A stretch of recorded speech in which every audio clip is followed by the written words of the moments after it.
Good afternoon. You're listening to AM 1080 FM 1041 and now serving San Jose at 1079 FM. KSCO, Santa Cruz, AM 1080 FM, KOMY, Watsonville. 1206, a beautiful Sunday afternoon. Happy Mother's Day to all the mamas. It's time for your weather and traffic report. Highway 1 is where we'll begin. Just a brief slowdown into Aptos. Back to the limit before 41st. 68 and 101 through Monterey County looking good. 101 northbound, heavy approaching the 25 connector. Backed up for a couple 2-3 miles of there, 5 miles an hour. Otherwise, roadways pretty much moving at the limit. If you're on 17, you'll tap the brakes into Los Gatos. Cloudy, looks like that'll be burning off shortly. Sunny in the afternoon, a high near 65. Overnight cloudy, a low near 49. Tomorrow, cloudy in the morning, sunny in the afternoon. And nice with a high near 70 degrees. On the Central Coast, 12:07, it's time for Flavors on the Mother's Day at KSCO Santa Cruz. And yes, we are streaming live on YouTube at KSCO Global. Check it out and why not subscribe? YouTube channel, KSCO Global, broadcasting live. KSCO.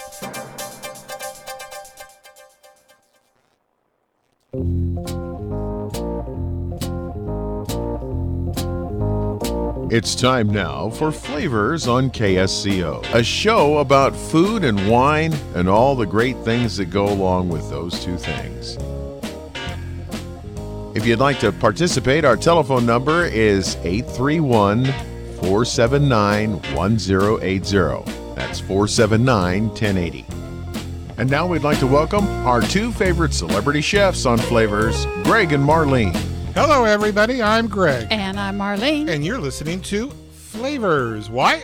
Because flavor is the spice of life. You're darn tootin' it is. Hey, we got a fun Phil Fact show for you today. Happy Mother's Day to all of you mothers out there. And moms, too. Now, I have to say, Marlene's mother is no longer with us. And my mother, most of the time, is no longer with us. But we are going to go home and feed her. We're going to make her a beautiful dinner tonight. And I was thinking about it, and I was thinking, where, you watch these commercials and the siblings are always fighting with each other. I can honestly tell you, gang, and I mean without a shadow of a doubt, that Marlene's mother and my mother, Marlene and I, were their favorite children. Why, yes, indeed. That's right. And it had nothing to do with us being only children. You think? Yeah. Well, and yesterday, I had one of my very best Mother's Day because we got invited to dinner by my daughter and her boyfriend and his mother. So we had an early Mother's Day for the two of us, and it was such a delight. Yeah, there you go. So we had a wonderful Thank you, Gary dinner. and Janine, for dinner. That was very nice of you. Very nice. We thoroughly enjoyed it. We went to one of our favorite rib houses, and they picked up the bill. And if I'd have known that, I'd have ordered the lobster ribs. But they didn't tell me that till afterwards. So but it was so nice. it was very nice. We had a good time, and it was the first time I met Gary's mother. Yes, me too. Yeah, nice lady. And she's such a sweetheart. Such a sweetheart. And so we got that route. So anyway, to all you mothers out there, I got to say, I was a little confused when I woke up and everyone was celebrating Greg's Day today. And, Greg's Day? Well, yeah. I mean, they call it Mother's Day, but I'm called you mother so many times a week that I just figured it was my day. No? No. Wow. No. There Go back to bed. Really? Oh. Okay, gang, show's over. I got a better offer. Let's get through this. Oh, dear. Okay. We have our first caller. A lot of good stuff happening today. So let me pot up our first call here. And here we go. The young lady's name is Dana Cree. Did I get that right? I got to pot her up. Dana, you with us? Okay, Dana's no longer. Dana, are you there? Hello? All right, Jason, what's going on? Jason around? Dana? Dana? Hello? Let me go find Jason. Go find Jason, because I don't know what I did wrong here, but she's potted up. Hello, Dana? Hang on for a minute. We're going to go... Okay, Dana, you with us? Hi. Okay, there you are. All right. We had some technical difficulties. Welcome to the show, and happy... Are you a mom, by any chance? Well, if you count my fluffy cat Bianca, yes. Okay, then happy Mother's Day. I'm going to count it. Okay. And your last name is pronounced Cree? C-R-E-E? Yes. C-R-E-E. C-R- Cree. Yep. Interesting name. I've never seen that last name before. And where are you calling us from today, Dana? Well, I'm sitting in Monterey right now. Oh, you're in... Oh, I'd had you come into the studio if I'd have known that. Oh, wow. Oh. Next book. Okay. Okay. Now, you're not originally from... do you live in Monterey? No, I live in Chicago, but I'm from Seattle. Oh, well, Marlene's from... I'm from Tacoma. She's from Tacoma. Same difference. Small world. As far as I'm concerned. No. Well, they don't call it the Seattle aroma. It's Tacoma aroma. So That's true. yeah, I wouldn't really brag about that. Okay, and you're in Monterey visiting? Yep. I visited a ice cream shop called Revival Ice Cream. Yes, and yes. Made a little ice cream from my book and signed some books and generally had a wonderful time. Oh, Oh, wonderful. That's a great place. I wish Yeah. I'd known you were in the neighborhood. We'd have had you come into the studio. Anyway, next time. This lady has put together one of the best ice cream books I've seen in a long, long time. And let's start. How's the book laid out? Let's start with that. Well, the book is laid out in 3 sections. The first one is called The Knowledge, and it's all the science and physics and information about the machines and, what the 5 components of ice cream are that make up ice cream, which is fat, sugar, protein, air, and there's another one. I should know these. You said. Maybe I should Did have you say beer or air? Air. Oh, yeah, you're gonna talk beer. I thought I heard beer too. I thought I heard beer, and I'm going, crap, this is a better book than I thought. Ice. Oh, of course, ice. Ice. There you go. Okay. Now, in your book, are you primarily saying get an ice cream machine is the best way to go, or not always? Oh, yeah. I mean, if you want to make ice cream, you need an ice cream machine. The texture of ice cream is very tied to the churning process. And are there some that you prefer? Yeah. I really like for the most bang for your buck, I really like the Cuisinart countertop model where you freeze the bowl. I think that is the highest value for the dollar that you spend on it. You freeze the bowl first, and then you put it in the machine, and then you go that route. Okay. How about the Yeah. Breville one where you just, it already has its compressor in it? Yep. Those are really nice, too. For beginning ice cream makers, it can be a little more expensive than they want to Sure. Got it. shell out while they're figuring out if it's a lifelong hobby or a summer fling. But those are also really wonderful machines, too. Okay. And they allow you spontaneous ice cream making because you don't have to freeze the bowl. You just put it Exactly. in and turn it on and go. Yeah, it's got its own Exactly. compressor. So, what spurred you on to writing an ice cream book? Well, ice cream has always been kind of my favorite thing to make. When you work as a pastry chef in restaurants, which I have for the last 15 years, you're sort of a jack of all trades. We're not chocolatiers, but we have to work with chocolate. Sure. We're not bakers, but we constantly bake. We're not cake makers, but we're always making cakes. So every pastry chef sort of has their favorite little rabbit hole, and ice cream has always been mine. What? Okay. All right. And yeah, I see the glossary here, and it's going custard ice creams. Now, gelato, would that be considered more of a custard ice cream? No, most gelato is made without eggs. Gelato is another style of frozen dessert that differs a little bit from ice cream in its composition. It's often lower in fat, and it's eaten the same day it's churned. It's never frozen hard. So the kind of scoopable ice creams that we're used to in America that you can bite into, Sure. their texture comes from hardening it overnight, and gelato is never hardened overnight. It's eaten while it's still very stretchy. Yeah, we go to Italy, try to get there once a year, and it's funny because the gelato tastes like it has a lot more fat in it or cream in it, and it doesn't, does it? No, that creaminess is in part because there's not a lot of air whipped into it, and because it's eaten at a warmer temperature, so it coats the palate the same way cream does, but it's not really all that creamy. Interesting. So what's the difference between a regular ice cream and a custard ice cream? So the middle section of the book is all the recipes, and I've broken the recipes on ice cream up into 4 chapters. One of them is custard ice creams, and those are ice creams that are enriched with egg yolks. Okay. It's often considered French-style ice cream.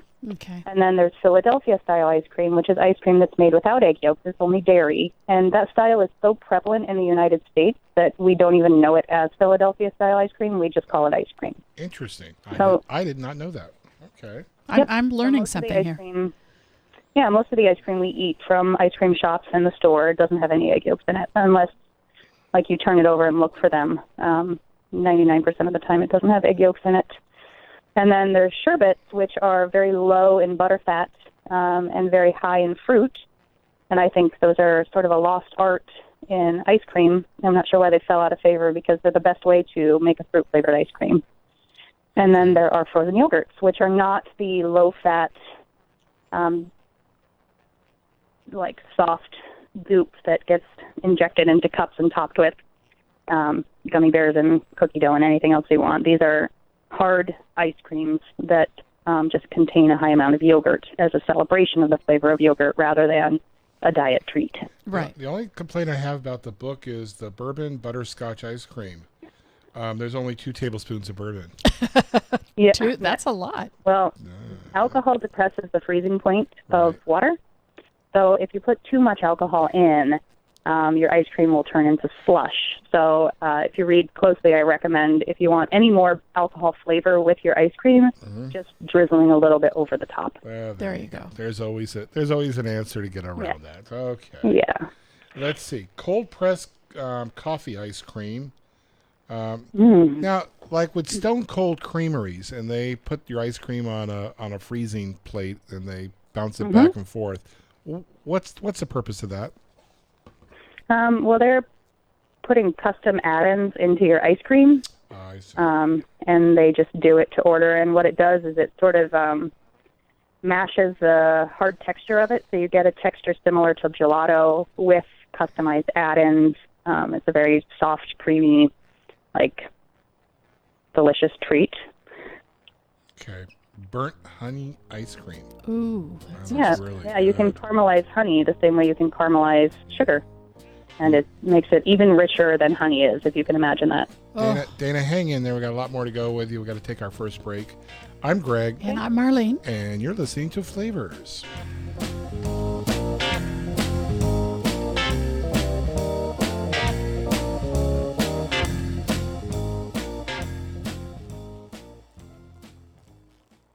Mother's Day is Sunday, and one of the best ways to honor Mom is with fine cookware you'll find at Toque Blanche. The former Chef Works store on Pacific Avenue in downtown Santa Cruz, named National Kitchen Retailer of the Year by Gourmet Retailer, Toque Blanche carries the cookware, cutlery, tableware, books, tools, and accessories that will have Mom smiling all year long. Toque Blanche, 1527 Pacific Avenue in downtown Santa Cruz, or toqueblanche.com. Healthcare that fits your Santa Cruz lifestyle. That's why Dignity Health Dominican Hospital and Dignity Health Medical Group Dominican work with you to make personal choices regarding your health. It's the type of care we can offer because we're more than just a hospital and medical group. We're part of this community. Visit DominicanHospital.org to find a doctor and start living healthy today. Healthcare that fits your Santa Cruz lifestyle. Dignity Health. Hello, human kindness. Recently on Good Morning Monterey Bay. Okay, looking for a new job? Well, there is... You know something I don't know? No. Oh, okay. The top 10 jobs of 2017, neither one of us could do them, Billy. Oh, really? Yeah, starting at number 10. Well, that's comforting. A quality engineer at 71 grand. I could do quality engineering. Sure I could. Yeah, right. Salesforce developer at 108 grand. An IT engineer at number 5 for 85 grand. A Salesforce administrator at 89 grand. Development operations engineer at 123. A data scientist at number 2 is at 129 grand. And number 1 is a full stack developer. I don't even know what that is. I have a full stack, but they're not paying me 110 grand. Don't miss Good Morning Monterey Bay, weekdays 6 to 9 a.m. on KSCO. And listen anytime on the KSCO mobile app. Okay, we're back. I'm Greg. And I'm Marlene. And you're listening to Flavors with our special guest, Dana Cree. Welcome back, Dana. You there? Hello? Did I lose her Hi again? there. Okay, Oh, there we got she her. is. All right. I was going through your book, and your book is, for the measurements, is in metric and imperial, which is very nice. And one of the things I noticed here, until I actually read the whole thing, because I go, well, what does that mean? Textured agent of your choice. And the texture is from, I guess, very soft to very hard. Is that the way it works? No, in the beginning section, there's an entire coverage on stabilizers, and sometimes these are ingredients that get kind of a bad rap, but a stabilizer is just an ingredient that functions to help stabilize the ice in the ice cream, and our home freezers are not particularly efficient. They fluctuate in temperature all day long, so every time the ice cream fluctuates in temperature, some of the ice melts, and when it refreezes, it refreezes in a larger ice crystal. So we get really icy ice creams at home. So when we say texture agent, we're meaning an ingredient that will help to stabilize the ice and improve the texture of your ice cream. And that can be nothing at all if you don't want it. You can just follow the recipe without. Or I list 4 of the kind of easiest, most straightforward to use, whether it's a commercial blend, which will give you, I say best texture, but what I really should have said is I guess, most typical texture. It'll give you a texture similar to what you get in an ice cream shop. And then there are easier to find ones like cornstarch or tapioca starch, which are probably in your cupboards right now. And then there is the easiest to use, which is xanthan or guar gum, which are just plant-based gums that help sort of keep that water in place. And then if you look in the opening section in the knowledge and read the section on stabilizers, there's all sorts of other things you can use, from pectin to gelatin to locust bean gum, which is just this ground endosperm of the carob seed. And I know it sounds a little scary. Sounds like a biblical plague to me, but it's the same plant that we get those hippie carob chips from. Yeah. We're broadcasting out of Santa Cruz, so everyone understood what you said. Maybe not so much in Chicago, but here, Yeah. Yeah, I actually have family in Santa Cruz. Oh, there you go. Okay. Yeah. Let's see here. What else do we got? Oh, cinnamon basil ice cream. Ooh, wow. Yep, there's actually a leaf that tastes just like cinnamon and basil at the same time. So if you have that in your garden, like, lucky you, please make ice cream with it. But for the rest of us, if we don't have access to cinnamon basil, we can put a cinnamon stick and basil leaf in ice cream and replicate the flavor, and it is phenomenal. And it is the perfect foil for all summer fruits. Wonderful. Okay. Wow. Now, is Revival making some of your recipes? Yeah, so they made strawberry bubble mallow. So if you flip to the last section in the book, it's full of composed ice creams, which are scoop shop style ice creams that have like a flavor of ice cream with either multiple flavors of ice cream swirled together or like ribbons and ripples and bits and bobs and chunks and crunchy things sort of strewn throughout. Cookie and butter, and there's butter pecan, marshmallow. Yeah, so all of the add-ins are formulated to be the right texture when frozen. One of my pet peeves is getting waxy chocolate in your ice cream. I always thought it meant it was low-quality chocolate, but it's probably not. Chocolate is tempered and recrystallized to be to melt at a very high temperature, so it's like shelf-stable or just stable at room temperature. But if you freeze that, it takes your mouth a really long time to warm that cocoa butter up. So it ends up just tasting kind of waxy in your mouth. So we have a chocolate chip that melts in your mouth by adding a little coconut oil. And then these sort of like formulas for composing different scoops, whether it's learning how to swirl blood orange sherbet and vanilla ice cream together for those like old school sherbet cups that you used to get as a kid. Yes. I don't know, maybe people eat them as adults too. But, still do. Some of us never grew up, so that's a, or want to grow up. yeah, or want to grow up. Cinnamon brown sugar streusel. Well, you got some really neat stuff in here. How old's the book? Yeah. The book just come out? It came out in March, very end of March. All right. Very Great good. gift for a little late for Mother's Day, but you can still get it for Mother's Day, and great gift for Father's Day. You could always tell Mom it was in the mail. There you go. Yeah. Oh, yeah, I ordered it. It just got here. Well, some of them haven't seen their mothers yet, so run out and get it. Tell me where they are.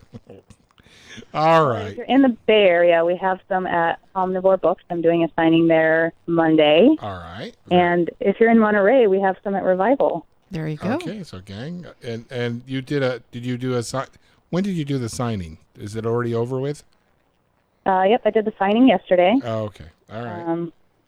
And I'm doing a signing tomorrow at Omnivore, and then I'll be hanging out at Craftsman and Wolves on Tuesday. And we've got a few flavors that we're scooping and giving away, and then you have the option of mushing it between a couple other delicious pastries if you want. God, we could have invited Wonderful. her here. She could have brought us ice cream. I know. I could have. Oh my God! I gotta talk to Jill about that. All right, young lady. Her book is called Hello. Now, I don't even think I mentioned the name of her book. It's called Hello, My Name is Ice Cream: The Art and Science of the Scoop by Dana Cree. Wonderful book. And it is a wonderful book. It'll be on our website tomorrow. Yeah. And Dana, I wish you all the best of luck with your new book. Is this the first book you've written? Yes, it is. All right. It's beautiful. I love the color. We're looking forward to many, many more in the future because this is a very thank you so much. very nice book. Dana, you have a great day way down in Monterey. Thank you. All right. Have a beautiful day. Bye-bye now. You too. Bye. Bye. Yeah, her book is called Hello, My Name is Ice Cream. Sort of like Hello Kitty, but Hello, My Name is Ice Cream. And it's a great book because it does give you the science behind it. So a lot of times when you wonder, why is this doing that or why is that doing this, it all explains. It's one of those, my favorite kind, how-to books. Yes. Where it doesn't just give you the recipe and say, good luck, Charlie. It literally walks you through it. And our website is Flavors with Greg and Marlene. Yeah, so we're gonna have that on our website so you can see the picture and run right out and make some ice cream. There you go. Nice thing about these books that we recommend or things like that is that you're gonna get a bonus by following the recipes and getting something wonderful to eat. It's not like you read a novel. I'm not blasting novels, but read a novel and that's it. Right.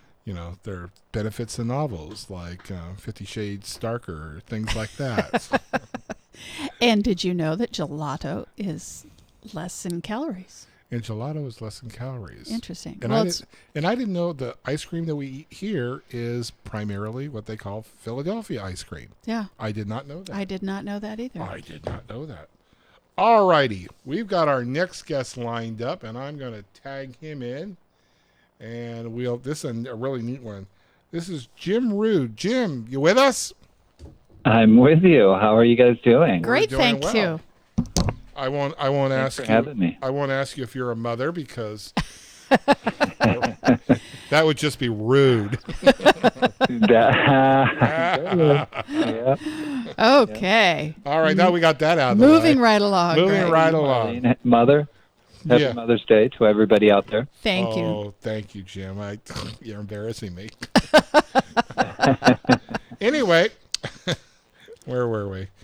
Jim wrote a great book called Herbs for Flavor, Health, and Natural Beauty. And why don't you tell us how this book came about? Well, this book is kind of an extension of our food blog. I have a food blog with a blogging partner, Jenna Carlin, who is an incredible photographer. She's the one who did all the photography in the book, as well as doing the section on natural beauty and the home crafting things to do with herbs in the last chapter of the book. Mm-hmm. So we have a blog called Little Rusted Ladle, and we've been doing that for about 4 years. And we thought, it's time to do a cookbook. So the cookbook was pretty much dedicated to our moms, and how appropriate that because it's Mother's Day, it's just a great day to celebrate the cookbook because we have it. It's a tribute to them. Now, nice. Now, gang, this is a really neat one because I went through it and my mouth started to water. Show it on to our viewers. There you go, gang. We're on YouTube. We're on YouTube, KSCO Global. Yeah. And for anyone that missed and I didn't show it, the hello, my name is Ice Cream. There is the picture of it. But he's got you've got cocktails in here too, right? Oh, yeah. I do. He's my kind of guy. We've taken the alcohol out of the recipes in the book kind of by requirement, but feel free to add it wherever you want. It's a gorgeous book. It really is a very Thank nice you. book. The photography is done very, very well. I mean, we get coconut curry chicken soup. Oh. Look at that. Yeah. Oh, we ought to just throw this book at my mother and tell her to start cooking. Mm-hmm. Not at 89, thank you. She'd probably throw the book in the oven and go, it'll be ready anytime.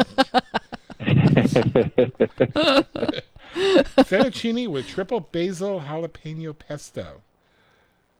Oh, Jim. Tasty. I think we ought to just start with page 1, Greg, and just cook our way through it. What do you think? I think berry basil floats. Ooh.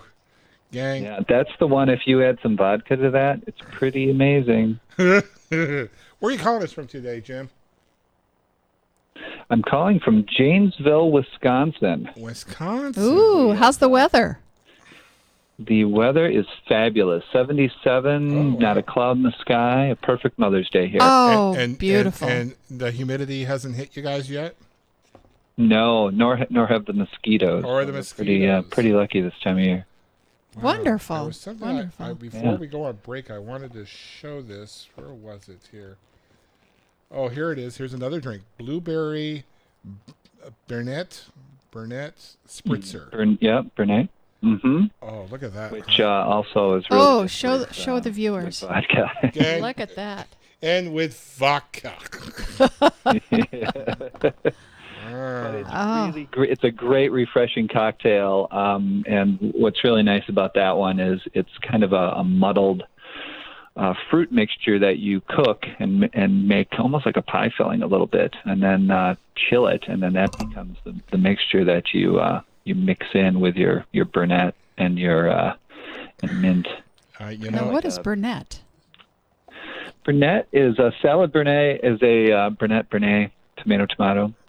Is a really nice, delicate herb. It has a flavor of cucumber. Oh, okay. Yeah, Burnett leaves. You put young Burnett leaves, so you have to cart them first. You go, how old are you, buddy? Okay. No, you don't. Yeah, you don't. Are they hard to find? You don't want the old Burnett.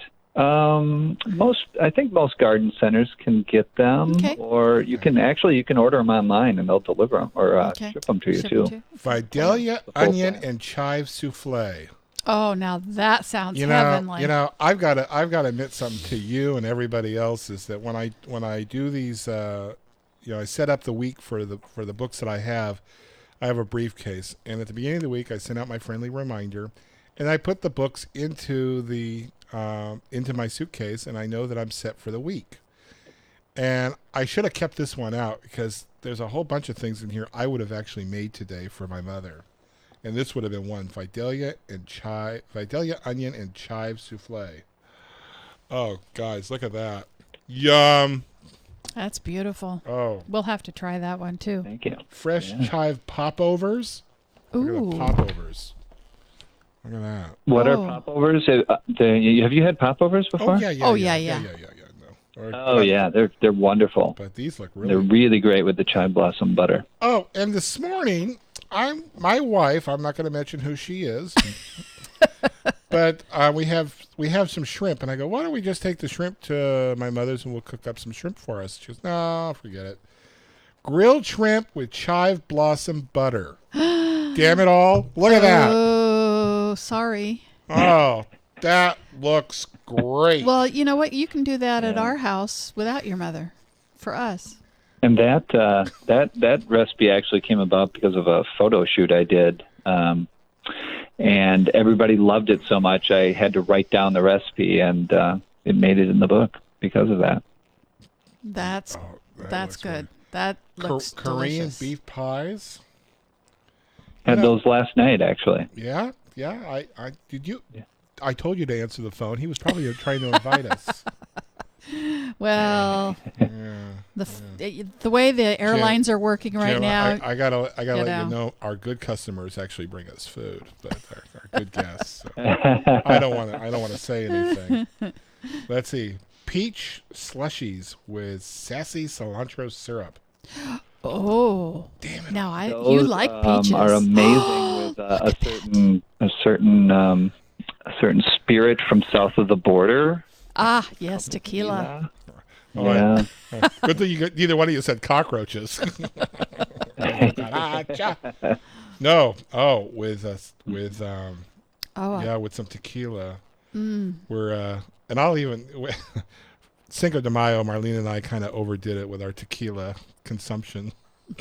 Way overdid it. Good thing we were in bed at the time. Too early to be revisiting the tequila, huh? No, it's never too early. Let's see, what time is it? Oh, it's 5 o'clock somewhere. What the hell?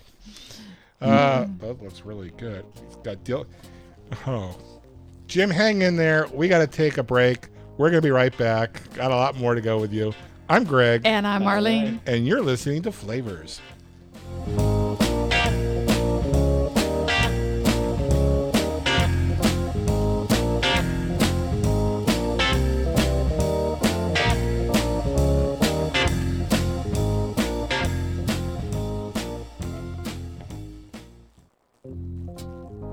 Hi, this is Greg. Marlene and I host Flavors on KSCO Sundays noon to 2. Hey, this week, summer's coming up, gang, and we've got Hello, My Name is Ice Cream. How could it be better? Herbs for flavor. What a concept. My Greek table. And here we go. Low FODMAP. What is it? Well, stay tuned to Flavors Sundays noon to 2 on KSCO. Is your internet connection slow? Etheric Networks can help you. Etheric Networks is the Bay Area's locally owned alternative to DSL satellite and cable. We do a few things to make our service better. We have a great reputation, and our staff is committed to providing a great user experience. We listen to our customers and listen to our staff. We pay living wages. Our staff are local Bay Area engineers and professionals. We provide flexibility and personalized service. Being in Silicon Valley, we have direct contact with the networking software and hardware companies and can bring new technologies to market before the cable and phone companies. We operate a tower-based fixed wireless network as well as a fiber optic backbone network that rings the Bay. The combination creates an ultra-reliable high-capacity network that you ought to try. KSCO Business Special. Business service up to 10 megabits per second symmetric for as little as $299 a month with a $399 installation fee. Etheric Networks. Call 650-399-4200. Etheric.net. The Off-the-Lip Radio Show is the world's only live talk show dedicated to both surfing and skateboarding. As we record the surf and skate history in Santa Cruz and beyond, your host Neil Perlberg and co-host Terry Campion ask you to sit back and relax and enjoy the fun we have with our many iconic guests. Tune in every Tuesday at 7 p.m. on KSCO or watch the live stream on the Surf Channel and catch the podcast on offthelipradio.com or on iTunes and TuneIn Radio.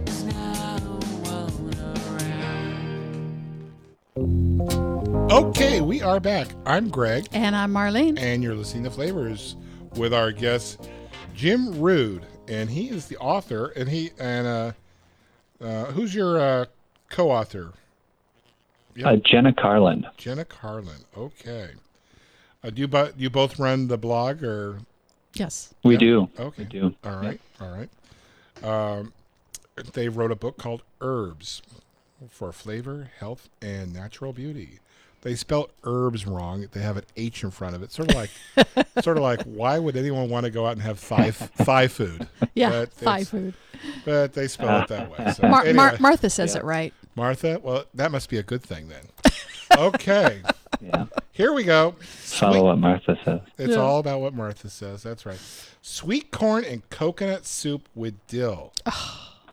Doesn't that sound good? It sounds Does it delicious. sound good? I am getting so hungry going through your book. You know what's nice about the book too is I think the way it's set up set up into 13 different chapters or 14 different chapters, and the first 13 go into each individual herb, and each chapter has between 5 and 7 different dishes that focus on that herb, and we go from appetizers all the way down to to drinks and everything in between. Well, I know he's a good cook because he's cooking in Maviel copper cookware. Oh, there you go. See that? Oh, gosh, yes. Yeah.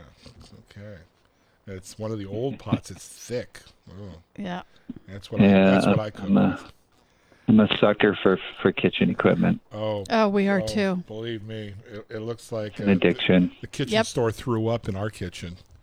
I found in some antique store, and I brought it back to life, a stock pot from the Waldorf Astoria. An old copper stock pot from the Waldorf Astoria out of New York. Wow.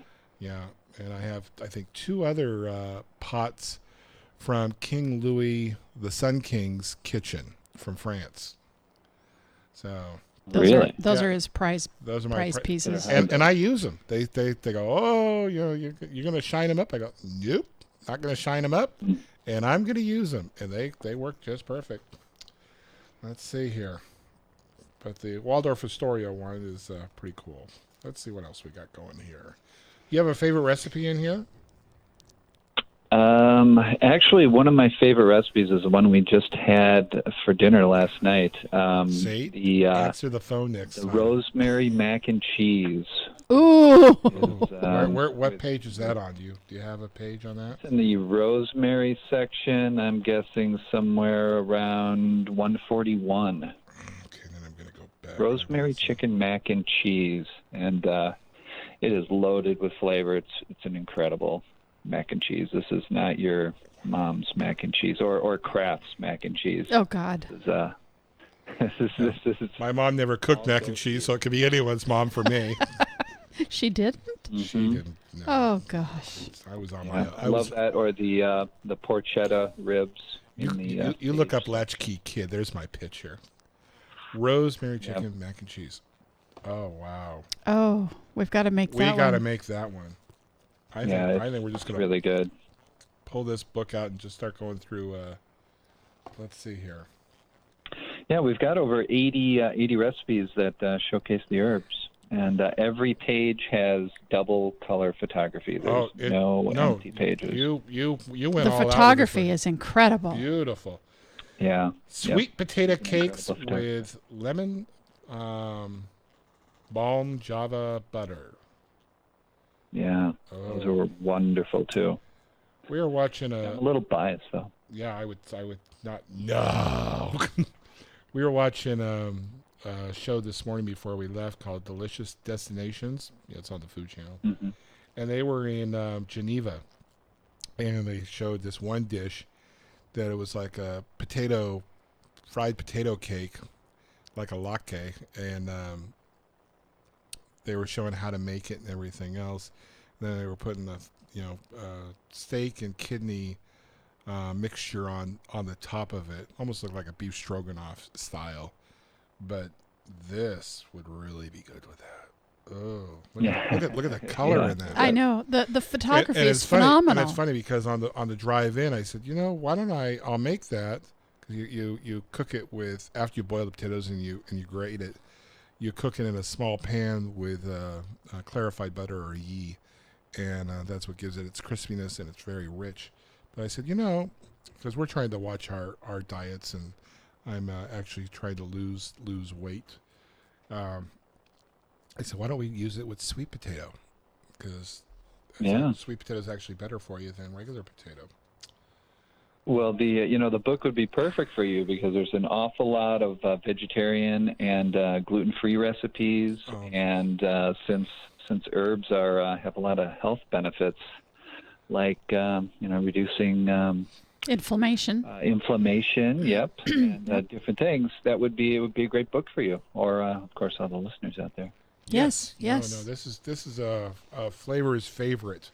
Yeah, this will be put on our website tomorrow, which is flavorswithgregandmarlene.com. Seared sea scallops with mint and pea puree. Oh, look at that, gang. Oh, Jesus. That is beautiful. Wow. Yummy. Yummy. The I think you can put it on a coffee table. It's that pretty. It is. And, it is that absolutely. It is that nice. Just because it says herbs on the front doesn't mean it's just pretty cheap. And you got to look past them misspelling herbs, but other than that, herbs. Yeah, peaches and herbs. Let's see. I can't wait for that peach cocktail. Oh yeah. Rack of lamb with mint pesto. There you go. All right, that's one of my favorite foods. Drop the mic. Show's over. We're going to eat. Yeah. Look at that. Rack of lamb. Yum. Here, let me show it. Yeah, you show it. Yeah. Oh. You put a damn good book together. Look at that picture, folks. There is no doubt about it. That is gorgeous. Of course, is available on Amazon, so I've got to get that plug in, right? Sure. Yeah, absolutely. Sure. Amazon and probably any of your Barnes and Nobles and any of your favorite bookstores. If they don't have it, Barnes and Noble it. And Amazon both carry it online, and because we order it in the stores too. We cook rack of lamb frequently, mm-hmm. Probably twice a month. No, once a month. Once a month. Oh, the other wife. Yeah. Okay, once a month with you. That's right. Okay, let's see here. Zatar flatbread. Oh, you know what? I just saw something. I think you were sleeping the other night, and I was watching on... So the pillow over my head wasn't a dream? Diners, drive-ins, and dives. Somebody made a Zatar pizza. Now, the recipe you have in here, sesame seed and oregano and salt and all the other things in here. That's the recipe for the Zatar? Yeah. The Zatar is pretty much a seasoning, and good. Kind of focuses. It has sumac, I think, in it, which is a real interesting flavor. But the oregano. We go to a Mediterranean restaurant that sells it, and then the gang for all us locals here, True Olive Connection carries Zatar. Mm-hmm. And it's delicious. Mm-hmm. It's just really good. Just dip it in a little olive oil and yum on a piece of French bread or sourdough or whatever bread you like. Yeah, or focaccia bread. Yeah, it's good. It's just yummy stuff. Mm-hmm. Couscous and buckwheat salad with oregano. Yeah, I don't think... That's one of those healthy ones, so that's for you. Jeez, Jim, I used to like you, and you're really going south on this one. You're my friend. Well, actually, he's lost 15 pounds. I've lost basil brownie tort. If you decide to jump off the train. Here we go. Mexican potatoes with Cuban oregano, and it looks like a papas annas the way you layered the potatoes. Mm-hmm. Heavy Yeah, cream. exactly. It's an ode to that, except we use Mexican flavors instead of Oh, look at that. standard. Oh, it's beautiful. It's beautiful. I mean, now you had a professional photographer come in and do this? Or partner. Oh, your partner. My partner. Yeah, that's what he Jenna. said. Oh. Jenna. Oh. She's fabulous, and I styled all the food too. So Is she sitting right next to you? Is that why you had to say that? most of it. Yeah, okay. Yeah. right. No, she's enjoying Mother's Day with her family. She has a newborn. Oh. She's definitely earning the Mother's Day. I'll bet. Greek shepherd's pie. Yeah, another one. Coconut one. grape That's one scones. of those slow cooked ones that's fabulous in the winter when. Now you're an excuse me. You're an herb specialist. I want to ask you a question. Somebody was telling me that they asked me, "Have you ever tried Greek oregano?" And I don't know that I've tried specifically Greek oregano, but they said you must try Greek oregano. His Zatar recipe called for Greek oregano. What is the difference between regular oregano and Greek oregano that I must try? There's a number of different. There's a lot of varieties of oregano. Uh-huh. Greek is just known for its robust and intense flavor, a little bit more so. Okay. So if you were to dry oregano, which is if you see it in the spice aisle, it's it's different than how it tastes fresh. So Greek oregano is a very kind of flowery. And you should cook that when it's fresh, not dry. Well, you can cook with it both ways, but my big thing is I believe that herbs are not put to their best use unless you're using them fresh. Okay. That's where they have all their oils and their wonderful qualities come more in fresh. Use the heck out of them fresh, and then when you have too many and you have to cut them and they're taking over the garden, that's when you start drying them. Okay. So you can find Greek oregano to grow in your regular stores, garden stores. Yeah. Garden centers. Oh, so you good. can buy a plant. And Okay, just go let's do that. Same with the Cuban oregano, which is actually my favorite. Cuban oregano. Here we Okay. go. Parsnip and parsley root bis with white truffle oil. Okay. You've just lost Marlene. Okay, I love parsnips. So it's like she saw. Yeah, she just so saw do I. Aren't they fabulous? Oh, we love them. I could do a whole cookbook on parsnips. We make them like little French fries. We took potatoes out of our diet, not totally, but mostly, and we cook with parsnips, and they taste. That's our substitute. Make them like little French fries and sprinkle them with salt and pepper and bake them. Wasabi. Pretty good with tarragon or basil too. So. Oh, I love tarragon. Wasabi and parsley potatoes. Oh my god. Yeah, those are fabulous. So what's for dinner? What's for dinner tonight, there, Jim? Tonight I'm traveling, so I'm probably going to be eating light. Okay. Now, do you have a big herb garden? I do. I actually just planted it. We have, we get a little. We had freezing conditions this last week, so you can't plant herbs, mostly basil, before Mother's Day. But they actually have seasons back there. 35 herbs today. Wow! Holy cow! Grilled steak with chimichurri sauce, and it's the green chimichurri. We were down in Leon, Mexico, and they served us red chimichurri. And the only time I've ever found a recipe for red chimichurri was out of a Jewish cookbook. And we were just talking about it, 2 nights ago? Argentinian also. The red chimichurri is Argentinian chimichurri. But even the green stuff, the chimichurri, they said... Such flavor. Argentinians don't eat any of their meals without chimichurri. Right. Yeah. Yeah. Yep. It's like their ketchup. It's like their ketchup. Here we go. Heavy metal oatmeal smoothies. Okay. He's not an oatmeal person. That's well, it's only got about a quarter cup of oatmeal in it. It's kind of used to, just give you a little substance in the morning and help flush those metals, those toxins that we get in our body. Uh-huh. out of the system. Here we go. Rosemary chicken mac and cheese. We're going to try this. This looks, that just looks delicious. Oh. Look at that. Jason, you could even have this without the chicken. What do you think? That's awesome. It does. Let's see here. One of the easiest ones in the book, that lobster, the lobster with the tarragon butter. Where's that? Yummy. Yummy. He's going lobster. Lobster? I haven't seen the appetizer in the tarragon section, which is, I think, right around page 164. Oh, no wonder I haven't seen it yet. Let's see here. Ooh. So easy. Takes about 5 minutes. Really? Porticella ribs with balsamic glaze.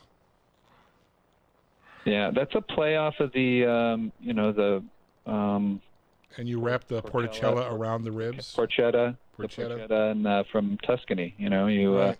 Which is normally in a big roast, and you roast it for hours, but you do it in ribs with those Italian flavors, those incredible Italian herbs, and maple sage they're cheesecake with apples and sage blossoms.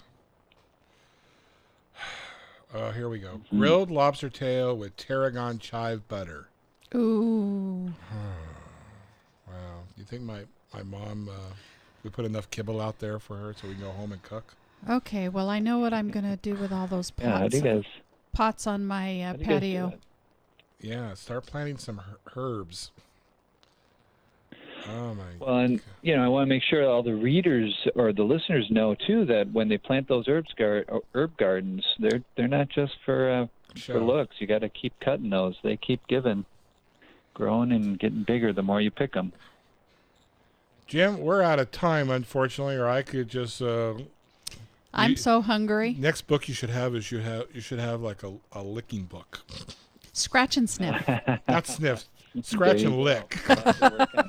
Yeah, I think whoever comes out with that cookbook first is going to make $1 million. Well, this book is going right on my kitchen counter. Herbs for Flavor, Health, and Natural Beauty by Jim Rood. This is a flavor. Jenna Carlin. And Jenna Carlin. This is a must-have. Yeah, absolutely. I don't say that very often, but this is a flavor's favorite. This is a must-have. This is a you will not be disappointed in. Really, really good. There's the picture of it. One more time, gang. All right. Awesome. All right, Thank sir. You guys have a wonderful rest Thank you very much. Sunday. All right. You take it easy now. Thank you. All right. You too. Bye now. Bye now. Oh. Wow. What a day. I'm starving to death. We've had some great authors on today. See, last week was rough for me. I was by myself. We had 2 people that didn't show. I'm so sorry. I was sick. Yeah, well, it's not your fault. Wait, what'd your mother do? Yeah. But that's okay. Live through it. But today we're back to firing. Back in the saddle again. Back in the saddle, firing all our pistons off. So this is good. Gang. Great authors. Great authors. I wish we'd have known the ice cream gal was in town. Oh, shoot. We would have actually had her in. Well, we really do have to stop by Revival because I've heard nothing but great things about them. Yeah? Yeah. Okay. Yeah. All right, gang. Well, first half is stick a fork in it. We're almost there. So hang in there. This is Greg. And I'm Marlene. And you guys are listening to Flavors.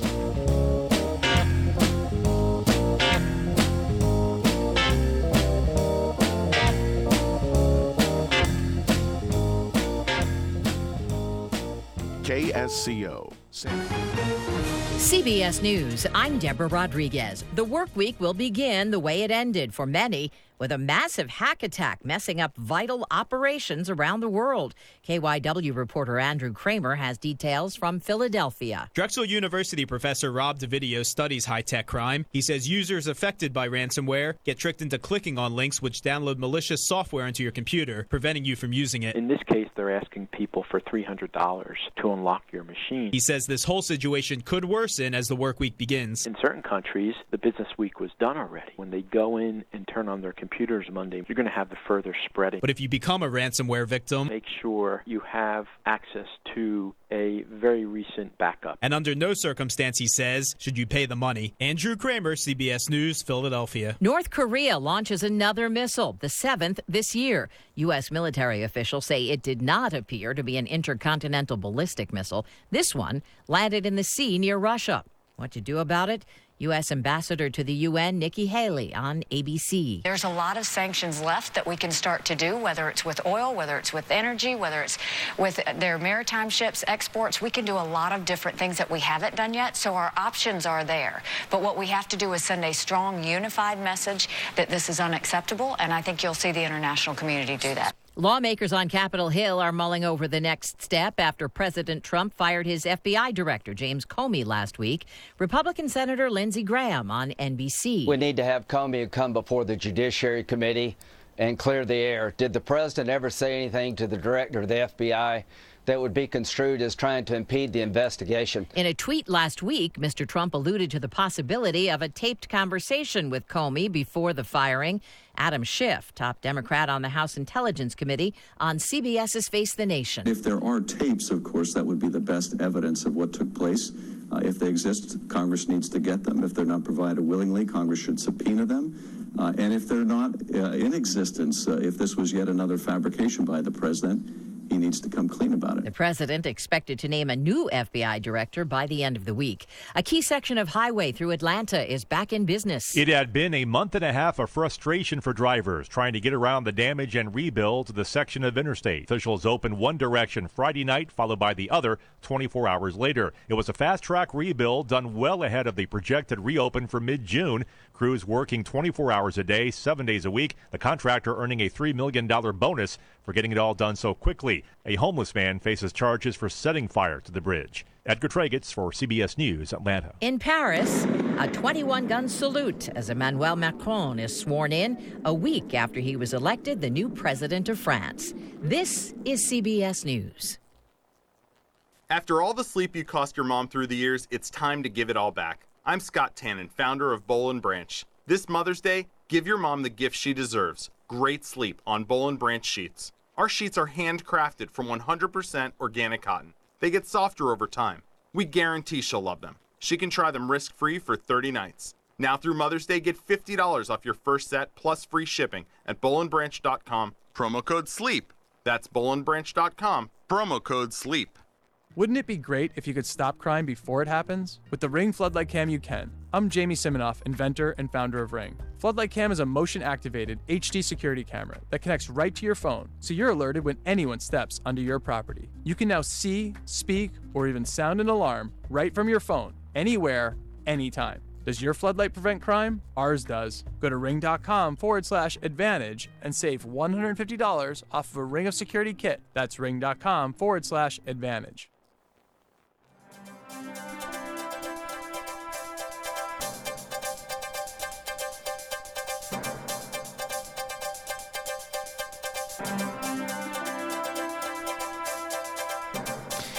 Good afternoon. You're listening to KSCO Santa Cruz, KOMY Watsonville, KSCO.com, ZBSRadio.com, and videocasting on YouTube as channel KSCO Global. Check it out and subscribe. It's Mother's Day on a Sunday, May 14th, 2017. We'll get a quick look at your weather and traffic. We'll start off on Highway 1. Heavy stuff there northbound through Aptos and Santa Cruz. Picking up after you pass 41st. 17 looks pretty good there, although we do have 2 accidents on the map. Not confirmed yet by CHP, but it looks like just north of the G10 there in Los Gatos, you have an accident in the northbound side. Southbound, just near there, showing an accident in the southbound lane as well. A little bit of heavy stuff southbound into town if you're heading into Los Gatos. Otherwise, 17 looks good over the hill. Highway 1 down the coast to Carmel, just wide open right now. 68 looking good. 101 northbound heavy past Sargent, but okay through Morgan Hill area. That wraps it up for traffic. Weather today, high near 65 here on the coast. West winds up to 25 miles per hour through tonight. A low near 49 for tonight. On the coast, cloudy tomorrow morning, sunny in the afternoon. Like today, a high near 65.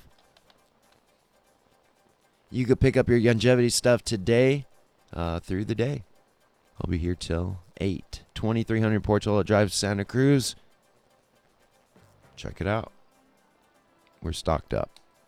Small craft advisory in effect on the bay through tomorrow evening. And it's 106. Time for Hour 2 of Flavors. KSCO Santa Cruz. Opinions expressed in the following Flavors program are not necessarily those of the management of KSCO. However, our management is fine. We feed them well. Listening to Flavors may, but not necessarily, cause daydreaming of great meals that someone else's mom may have cooked for you many years ago. Other side effects may occur like stomach cramps, uncontrolled drooling, putting on an apron for no reason at all, telling everyone your best friend is a butcher, have the butcher look at you weird as you call him buddy, love handles, baby fat, ample posterior, liking and actually eating vegetables, trying new things for dinner, making your grocer mad because of all the new things you're asking for, and all around being in a better mood.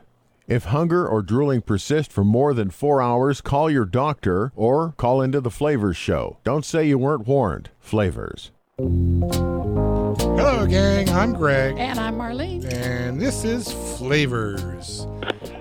While we were on our little break there, we were on Facebook and Frank. YouTube. And was it YouTube? And YouTube. And YouTube, but we're on now. But I was talking about your Facebook thing that you saw. Yeah. Our good friends, we'll just call him Frank. We saw what was on your dresser, and I don't want to see that. But I do have some foie gras for you if you'd like to try it now. I think it's time. And I think that garment that you had on your dresser needs to be put back in the drawer. But enough of that, and I won't mention your last name because I don't want all your friends to know that you want to wear a tutu. For the summer. For the summer. Yeah. Summer tutu. Yeah. It's spring. Get the floral one. All righty. Our next guest, and I'm going... Are you there? I am. You pronounce her first name is Cinzia? Is that how you pronounce your first name? Cynthia, you have it right. Yes. It's the Italian for Cynthia. Oh, okay. Can I call you Cindy? Because I don't even get my own name right. Absolutely. Call me as you wish. Call you. Well, Cinzia is nice. I'll call you Cinzia. And it's Cuneo? Cuneo. Cuneo, yeah. Cuneo. Hmm? Good job. I'm impressed. Well, I like Italian, so it's... we go with... What part of Italy were you originally from? Well, you know where I am from. It's very close to a sister city to Santa Cruz. Sestri Levante. Okay. On the northwest, on the coast. Okay, on the coast. So are you near La Dispoli? Was it near La Dispoli? No, not La Dispoli is in south. I'm in north. Oh, you're in north. So you're by the was it Cinque Terre? Cinque Terre, exactly. Cinque Terre, you have it right. All right. We were married in Borgo de Ceri. Oh, really? Yes. Yeah. So I don't know if you know where that is, but it's a little fly speck on the map, but it's a beautiful place. All righty. Great. All right. This young lady has written a book, and really the only person who's going to have problems translating is going to be me. But she wrote a book. Why don't you tell everybody, because I can't, it's the low, is it Low FODMAP solution. FODMAP. And what is FODMAP? Yeah. Well, I didn't invent the name, okay? So you can't blame me for that. But it's a methodology that helps you get rid of some issues, gastric issues. Okay. Okay, so when you have problem digesting, all those things that we don't like to talk about, but apparently 15% of the population suffer from being bloated, constipation, diarrhea. Are you with me? Yep. I was till the last word. Would this take? I can't hear you. Would this take care of acid reflux? Can you hear me? Hello? Hello? Hello? Oh, Jinzia? I think we just lost her. She'll call back. The low FODMAP solution put an end to IBS symptoms and abdominal pain. IBS is irritable bowel syndrome. And so there's lots of people out there suffering from that. True. It's very, very common these days. Okay. All right. An unfortunate situation for a lot of people. Well, I would imagine because of our diets. Our diets. Absolutely. That's true. She'll be calling back. She'll be calling back. Or if here's the man, and I don't have it. Wait a minute. Maybe I do. Yes, I do. There you go. And I need that last one back. Well, Mother's Day. I hope you're all out there having a good time on Mother's Day. If you didn't make reservations and you're going to go to a restaurant, Marlene's daughter, we had dinner with her last night, and she was going to take her boyfriend / fiance. Is he a fiance? I think he is fiance. Anyway, they were going to go to the House of Prime Rib, and she called like 3 weeks in advance, and all they could do is give her like a 9 or a 9:30 reservation. Yeah. 9:30 reservation, and so that was too late for him. And we said, well, you made the wrong call. Should have called Mom. And that was just on a regular day. I mean, restaurants like that or places like that.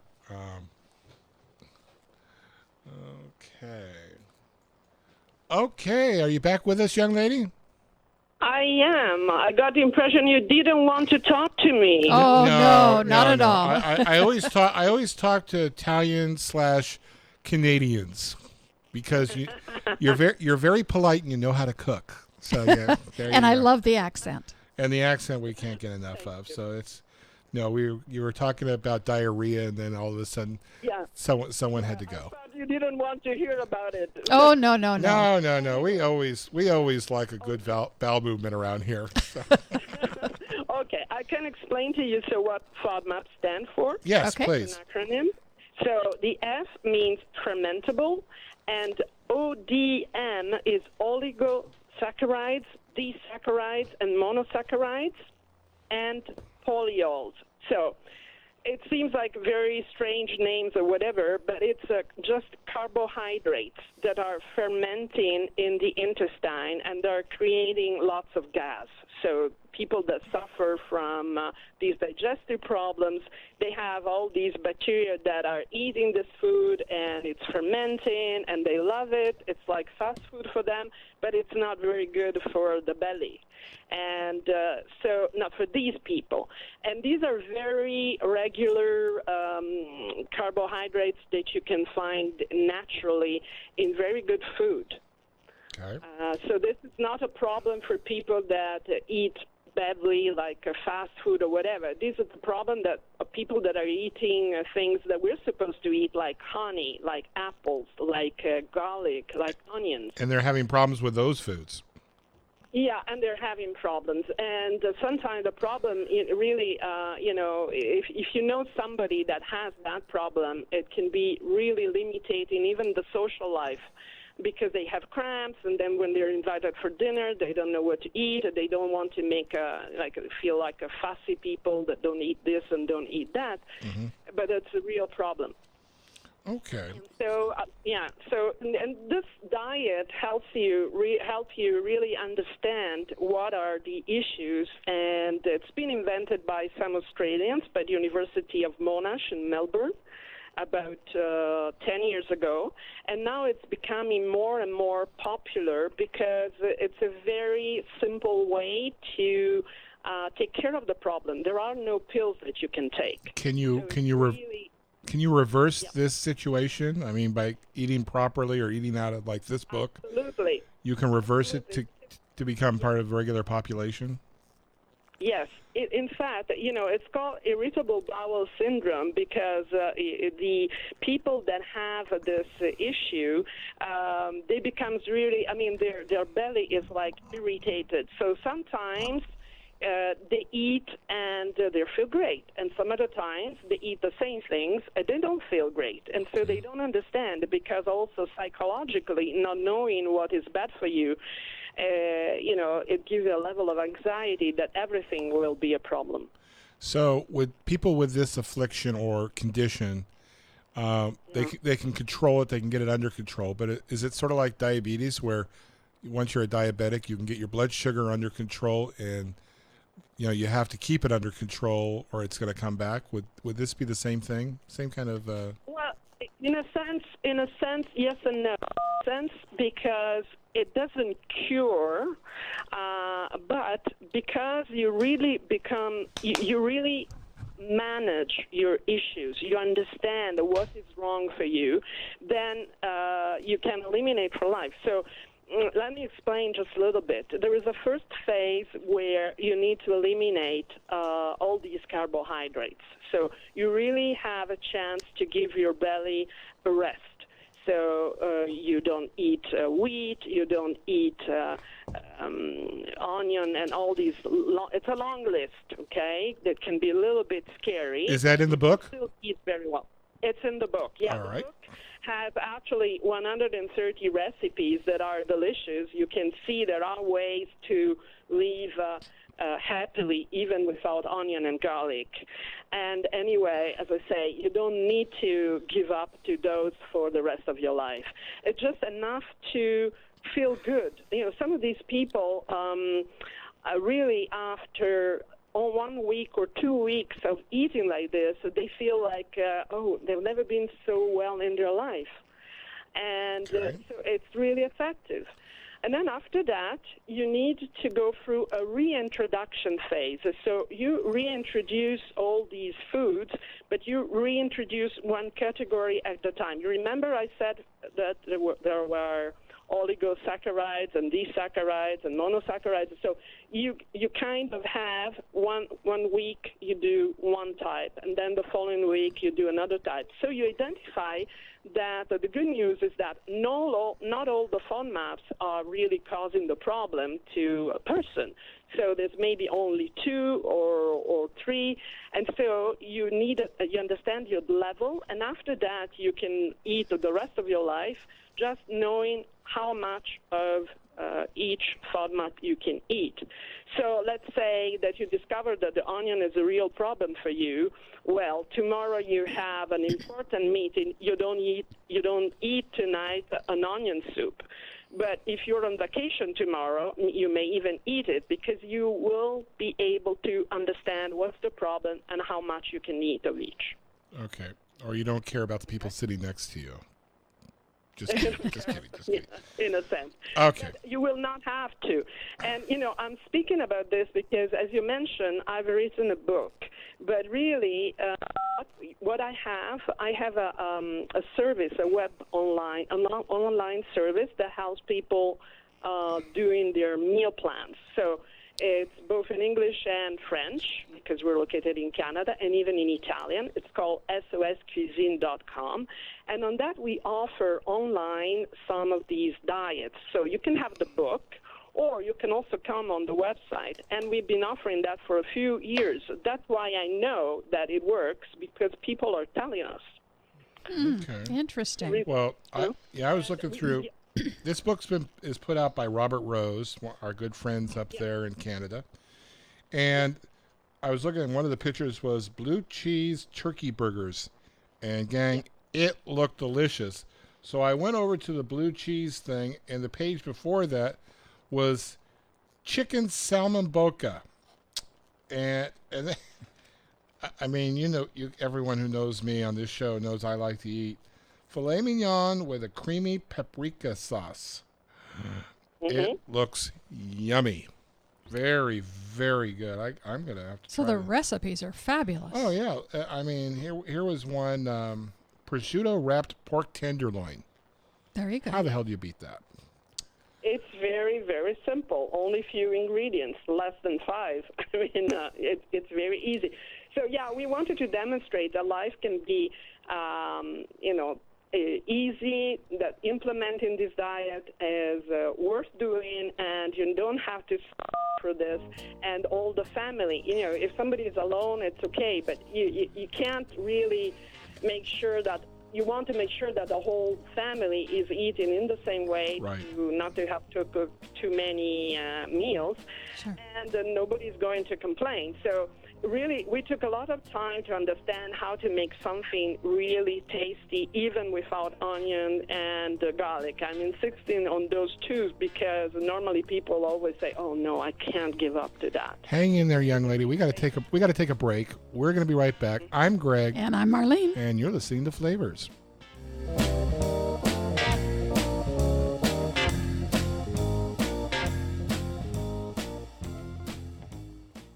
Wow, I'm standing outside the Staff of Life Natural Food Store watching shoppers buzz in and out like bees at their hive on a hot summer day. I'm wondering, what do all those shoppers find at Staff of Life they can't find at the big box store? Let's ask. Tom, I've been shopping at Staff of Life since they first opened. It's always good. Good prices, good selection. You always see people you know, like you. Hi, my name's Kalila. They're wonderful people, and I like to give my business to the people in my community. They have a good meat department. They have a great produce department. I mean, you can't find anything like this. It's for me that it's very satisfying to shop here. Sharon, Santa Cruz. Staff of Life has the best food. I get fresh everything I need. They have a lot of things I can't find anywhere else. Think local first and eat local first by shopping a genuine Santa Cruz tradition. The original, locally owned Staff of Life Natural Food Store at 1266 SoCal Avenue in Santa Cruz. If you can't find it at Staff of Life, maybe you don't want to find it. If glaciers could talk, what would they say? Can green tech save us? Planet Watch, far out solutions to close-up problems with Joe Jordan and Rachel Ann Goodman. Sundays at 2 p.m. on KSCO AM 1080. Can green tech save us? Planet Watch, far out solutions to close-up problems with Joe Jordan and Rachel Ann Goodman. Sundays at 2 on AM 1080 KSCO. Have you tuned into the Health and Happiness with Health Coach Tara radio show? Health Coach Tara brings many different topics on nutrition, food, self-care, gratitude, and more, with fun tips and tools for you to live healthier and happier. Tune in Wednesdays 1 to 2 on 1340 KOMY or through the ZBS radio app. Health and Happiness with Health Coach Tara is creating wellness through education and inspiration. Tune in Wednesdays 1 to 2 on 1340 KOMY or through the ZBS radio app.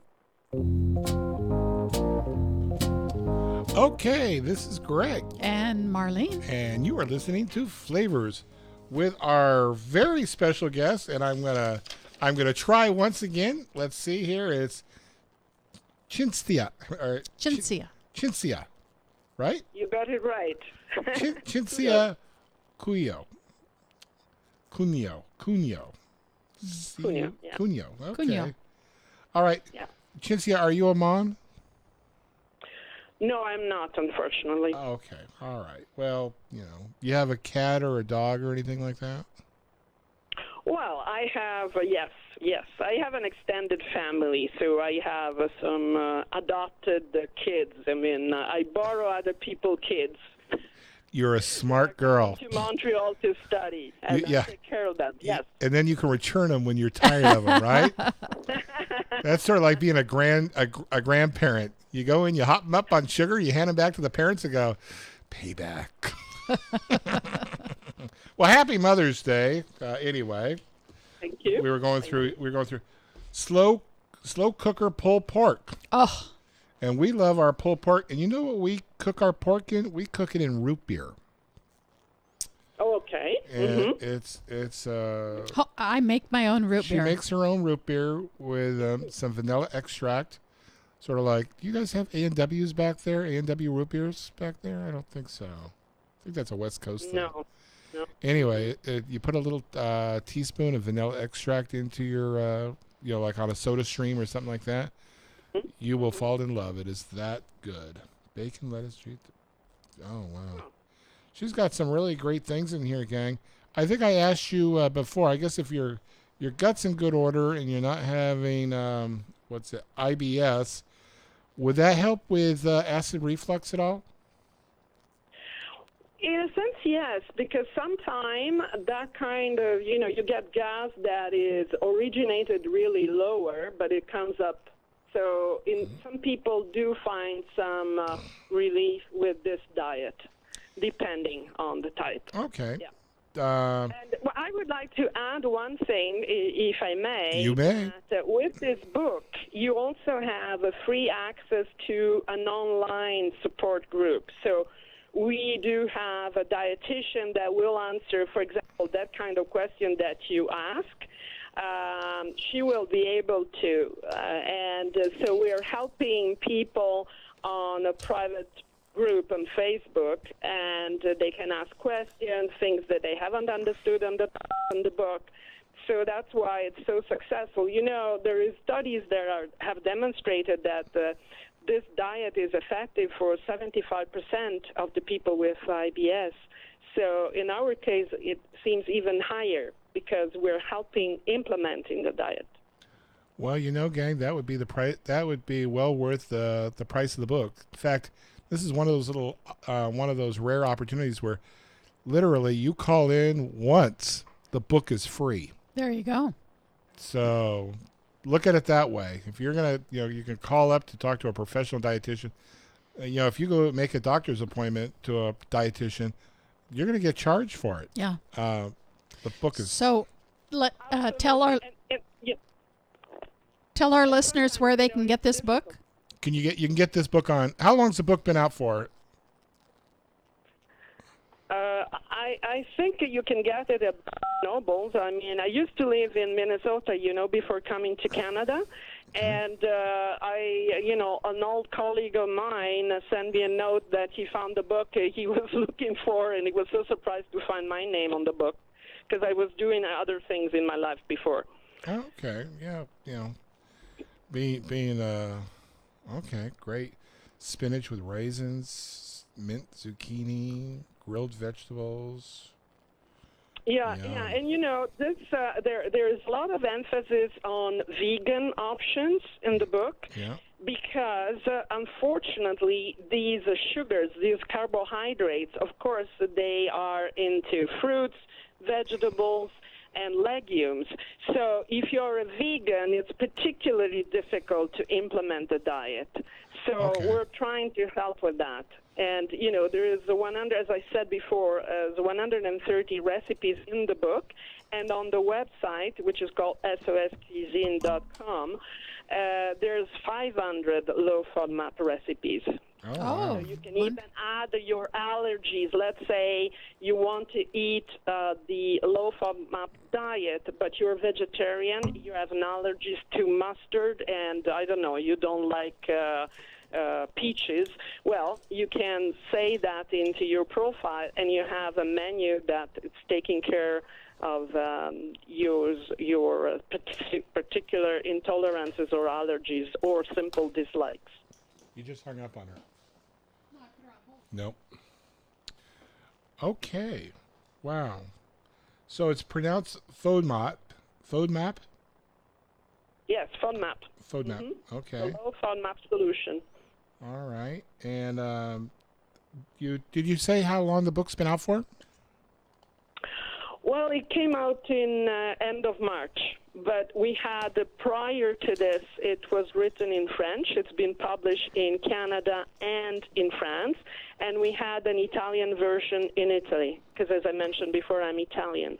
Right. So we are making sure that we're helping people with IBS. How long have you been on this side of the pond? 25 years. 25 years? Okay. Yes. No, Marlene and I before in Minnesota and then in Canada. You even have a Minnesota accent, by the way. Maybe that's where when you said I used to live working at 3M. Mm-hmm. Minnesota. You go, okay, we know where you're from. But Italian. No, Marlene and I, and it's funny because when we're in Italy, one of the things that we saw right away was the Italian dishes don't use as much garlic as we use over here in the States. They just don't. Mm-hmm. We were kind of surprised at that. They use very little. They use very little garlic. Where you think, oh, Italians, it's just drenched with it, but it really isn't. and the flavors are just over there. And maybe it's just the atmosphere and the scenery and everything else, but we just love it. The food is so good. Young lady, it was wonderful having you on. Her name is Cynthia. Chintzia. Chintzia. Yeah, Cynthia. Yeah. Chintzia. Yeah. Thank you for having me. And what does the MSc stand for? It's the Master in Applied Science. Okay, very good. She is. Sometimes people are surprised. I'm not a dietitian. I have a scientific background, and my role is really to understand what the experts are saying and trying to translate that for the lay person. Wonderful. And besides, I'm Italian, so I'm in food, and I like to have good food. There you go. All right. Very good. All right, young lady. Thank you so much. If you're ever on the West Coast, look us up, would you please? Absolutely, yes. All right, very good. Love to. She is the author of the Low FODMAP Solution, FODMAP Solution book, and it's a neat one. You guys check it out. You can get it on Amazon. You can get it at your finer bookstores around anywhere around. And if you want it in Italian, you can get it now. I understand you can get it there too. Yeah, and come to the website soscuisine.com. There you go. All right, young lady, you have a great week and happy Mother's Day again. Thank you. Bye-bye now. Thank you. Same Bye-bye. to you. Bye. Bye-bye. Well, that was nice. Yes, we've had a busy show. It's still going. It's still going. Now I can't wait. Can't shut us up. Don't worry, gang. Only a half hour more to go. No, we're having a good time today. All right. Our next guest, I'm going to pod her up so I don't screw it up, is Maria Bernardis. Maria, welcome to the show. Well, hello. Thank you for having me, Greg and Marlene. I'm excited to be here. Okay. Well, we're excited to have you. First question is, do you have any children? No, I don't. But you know what? I believe that I'm going to have many children later on because I want to adopt sort of lots of orphans, given that I myself lived in an orphanage for some of my childhood years. So I will be very soon. Okay. Well, then, happy future Mother's Day. Thank you. Happy Mother's Day to Marlena. I don't know, Marlena, are you a mother? Yes, I am. Oh, happy Mother's Day to you and every other gorgeous mother out there. I thought today was all about me because so many people call me a mother all week long. So it's just I was very surprised that it wasn't about me. And I go, okay. You can make it about you, Greg. It's quite all right. I always do. You don't even have to tell me that. You mean it's not all about me? What a shock. All right. This young lady has written a beautiful book called My Greek Family Table, Fresh Regional Recipes. So I'm going to assume that your ethnicity is Greek. Yes, absolutely. Both my parents were Greek, and I actually spent the greater part of my childhood living on a Greek island with my grandmother. Oh, how wonderful. Oh, I'm jealous already. I know. We just had an Italian on. Now we've got a Greek on. Right. Yeah, because I just listened to that interview. It was quite interesting. I feel like I'm on vacation. Yeah. Well, that's what these types of books are all about. They're all about, even though you haven't experienced a certain culture or a certain place, it's the stories in the book and the recipes are trying to sort of transport you there so you can live it. Exactly. It's funny you should mention that because when we make dishes or we'll drink a bottle of wine, we like to go to the wineries. In fact, after your interview, we're headed on up to a winery in the Santa Cruz Hills. Wow. And everyone says, well, why don't you just go join a wine club where they send you a variety of different wines, and they come from wherever. And we go, because you don't have that experience. You don't have that, when we drink a bottle of like Petit Syrah or something like that, or this winery is known for its Pinotage, which is a South African grape. Yeah. It's up on the hill. It's a beautiful scenery, everything else, and that's where it takes you to. It's just the experience the people there. Yeah. Yeah. I also think you connect far better. You connect, and I think also the wine would taste a lot different to you sort of joining a wine club and having it there, because, you know, the ambiance and, you know, it just all adds to the experience. Well, and you meet other people there. You meet other people. You make new friends. You have something in common right off the bat. You all like wine. Exactly. So you start with that, and then you guys talk about other wineries. Now there is a point where you can overdo it, like Marlene and I did. we at one time we were part of how many? 50 plus wine clubs at one time. Insane. We have over 1,800 bottles in our cellar, and I'm not recommending that to anybody. That's just. Well, that's okay. I guess you're going for the Guinness Book of Records. We were going for the idiot record, maybe, but. We just couldn't say no. There were so many good wineries out there, and, you know, it's part of our job. Yeah. But we can't drink it all. Can't drink it all. We're not big drinkers. Maybe in the next life. Maybe in the next life, or when one of us passes away, we're going to throw this huge party. Yeah. And just keep opening up bottles of wine. Say no one leaves till these are all gone. Yeah, our kids don't drink. Yeah. Okay, let's see what you have in here. How's the book laid out? Well, it's a very interesting layout and a very unusual layout, because I don't consider this to be purely a cookery book on Greek food. So basically it starts with my life story. So basically my travels growing up on a Greek island, you know, some experience in life in terms of my family and, you know, experiencing World War II, how that shaped our diet, and how we basically got to Australia after World War II. So I've added inspirational stories of women that have influenced my cooking throughout the book, in terms of women that left after World War II and the recipes they took with them. But then most importantly of all, what I do is I capture a lot of mythology and history and context around ingredients that were used in ancient Greece, and a lot of the healing wisdom. So, for example, you know, I cover something as, you know, an ingredient that we use quite regularly, such as, you know, a spice cinnamon. And I talk about, you know, our ancient ancestors Hippocrates and how they used that for blood pressure, you know, to managing blood pressure and so on. And then, for example, I cover all sorts of other types of herbs. So, for example, everybody knows oregano, but, you know, not everybody knows that the word oregano is derived from two Greek words, which mean joy of the mountain. So it's a kind of herb that we incorporate in our cooking to bring joy. But in addition to that, I let people know that in ancient Greece it was used to treat cough. So, for example, I make oregano tea. Another thing that I do, which they did in ancient Greece, is I put a few drops of the oregano oil in some water and I drink that, and it's antibacterial. My cold pretty much goes in a couple of days just by doing that. So I'm trying to let people know that really the kitchen is not only a place where we can go and cook and enjoy all of that, but we can actually use these ingredients that we have in our cupboards to help us heal and keep us healthy. And I understand that Greek oregano is far superior to most other oreganos.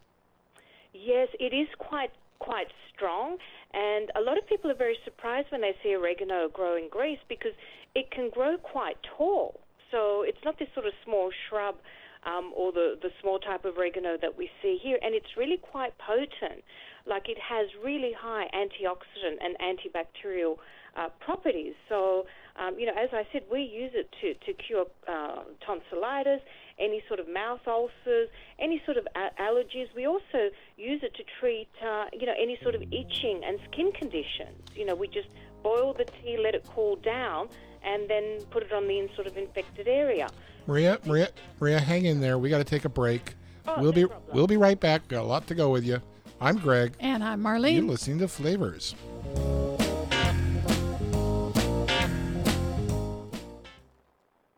Hi, registered pharmacist Ben Fuchs here. I've been studying healthy bodies for 35 years, and what I've got to tell you may shock and surprise you, but if you listen up, it may change your life. Our world is lit and energized from the light released from the sun in the form of waves, two of which are known as UVA and UVB, and are invisible and associated with the aging, dangerous, and sometimes deadly effects conventionally attributed to solar radiation. UVA waves are linked to damage in the lower levels of the skin and can show up as wrinkles, fine lines, and other indicators of photo damage. Solar rays of UVA length can penetrate through glass windows and remain constant all year long, making them a troublesome source of skin aging January through December. The other solar wave, UVB, is the cause of sunburning, skin redness, and eye damage. On a positive note, UVB is responsible for converting cholesterol, found in considerable quantities in the skin, into vitamin D. Most chemical sunscreening ingredients block UVB, a couple will block UVA, but the only way to get truly broad-spectrum sun protection from all rays is to use zinc oxide and titanium dioxide, which act to reflect all the sun rays, including UVA and UVB,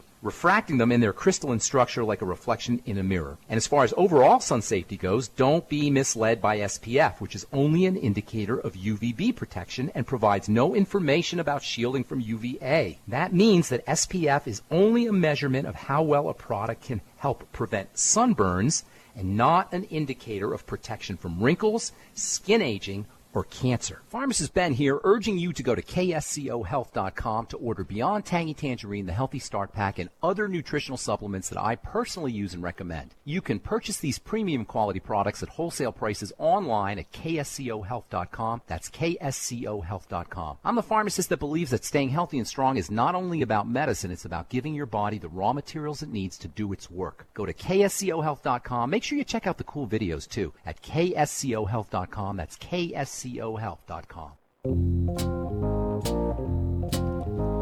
Okay, we're back. I'm Greg. And I'm Marlene. And you're listening to Flavors. And we're talking oregano. We're talking oregano with Maria Bernardes. Welcome back, Maria.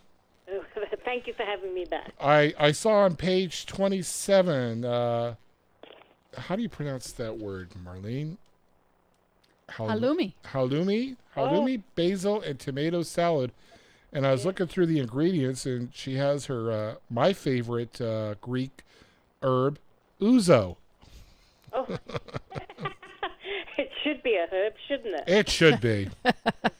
You drink of that, you won't feel anything. Yeah. That'll cure anything. That'll cure anything, damn it. Oh dear, it even cleans windows very well, I must say. I don't know what you people want out of us. We're giving you everything. Oh my God, that's cute. Oh dear God. That way later on you can go by and lick your windows and fine. Well, they smell good, I'll tell you, when people walk in, that's for sure. Yeah, they go, oh, Maria, she drinks so much, but her windows are so clean. Yeah, sparkly. Oh dear. Okay, so I do use ouzo quite a bit, though. That's very good that you pointed that out, because a lot of people think we just drink ouzo, but I actually use it in many of my ingredients in this book. For example, I also make a beautiful ouzo spiked batter where I deep fry, crab stuffed zucchini blossoms. Oh, now we're talking. Yeah, is that in your book? Yeah, that's in my book. Yeah.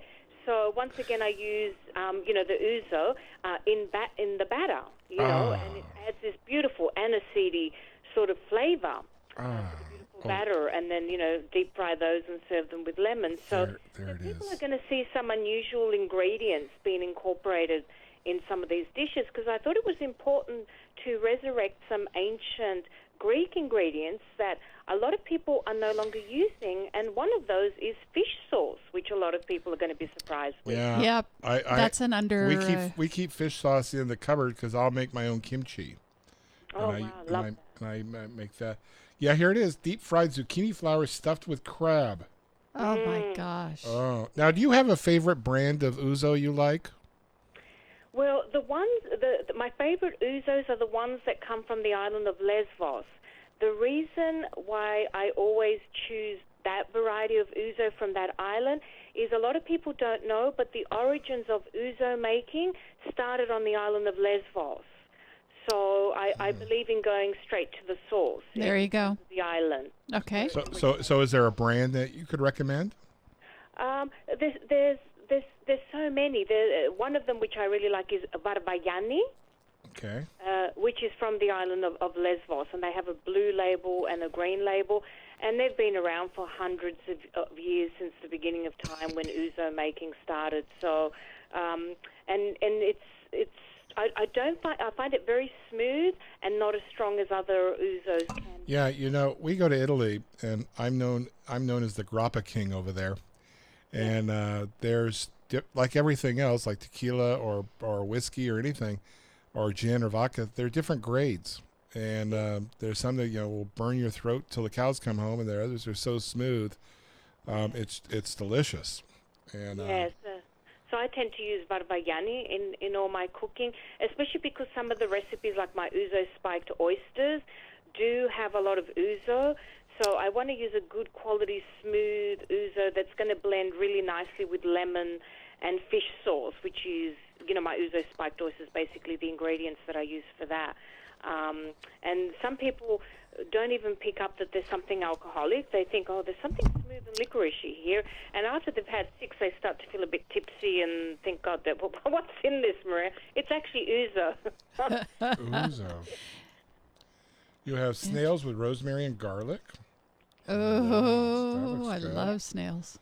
Yeah, a lot of people don't realize, and I've got a little sort of note. I've got little notes on some of the pages, for example, that, the people of Crete and the people of Santorini were the first people to consume snails many thousands of years ago.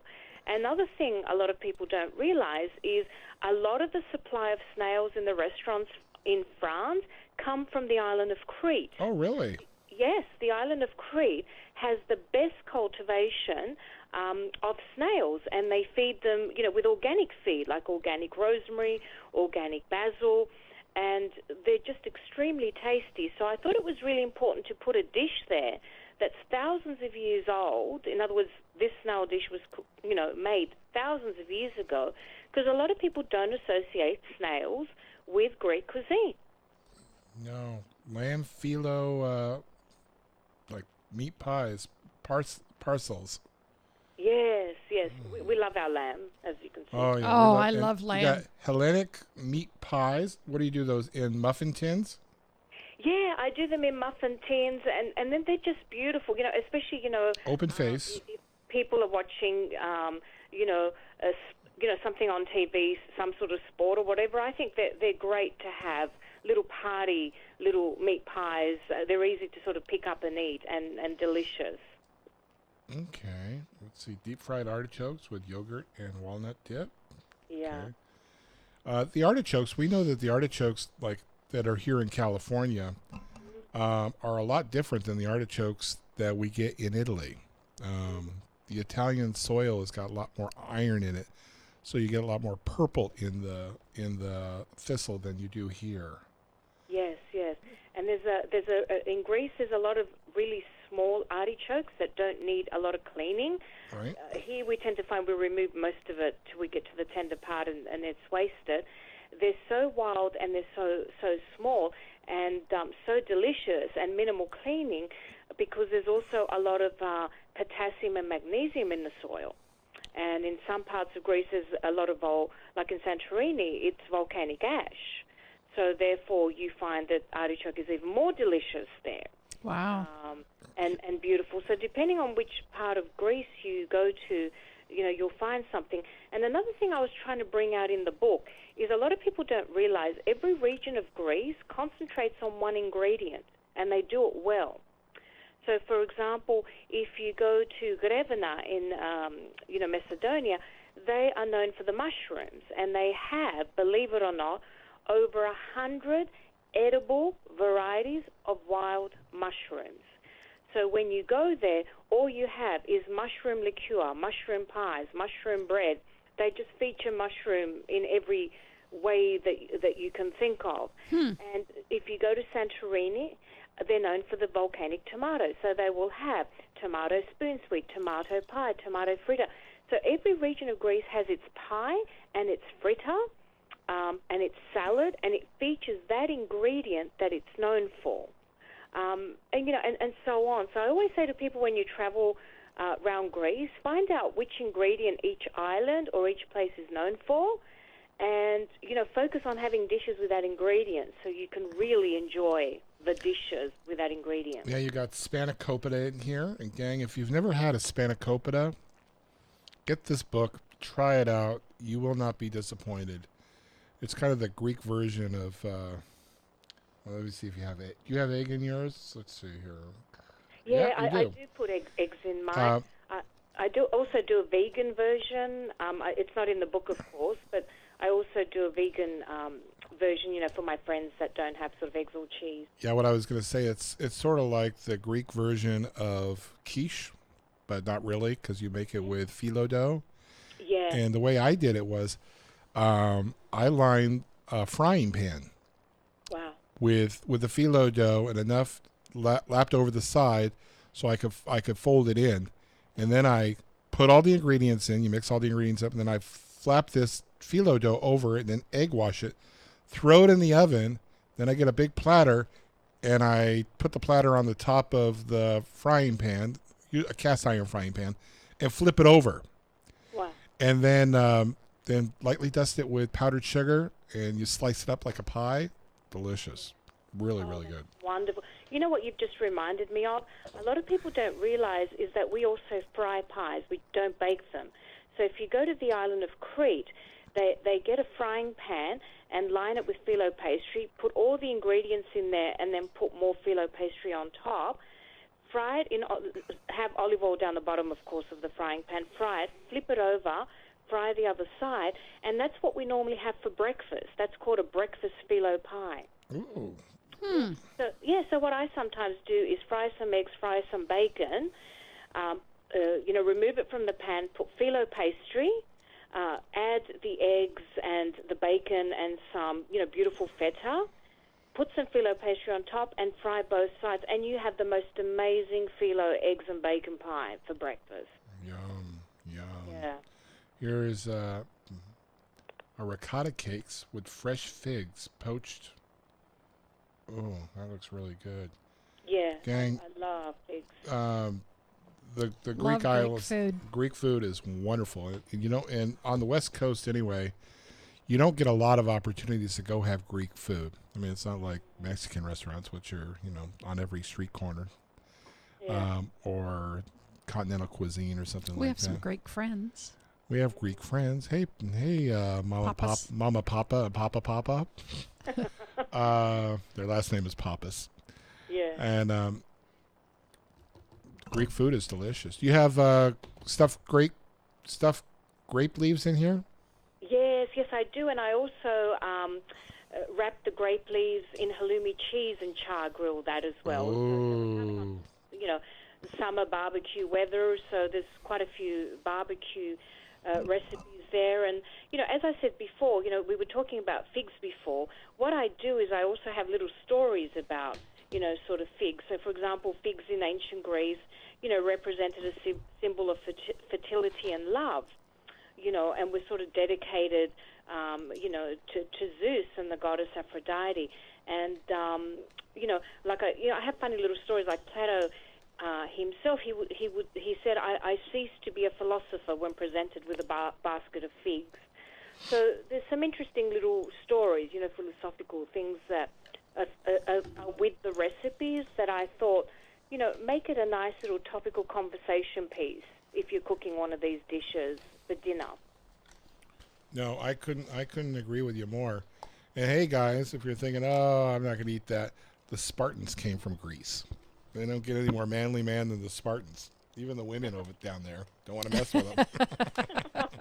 Oh, that's so true.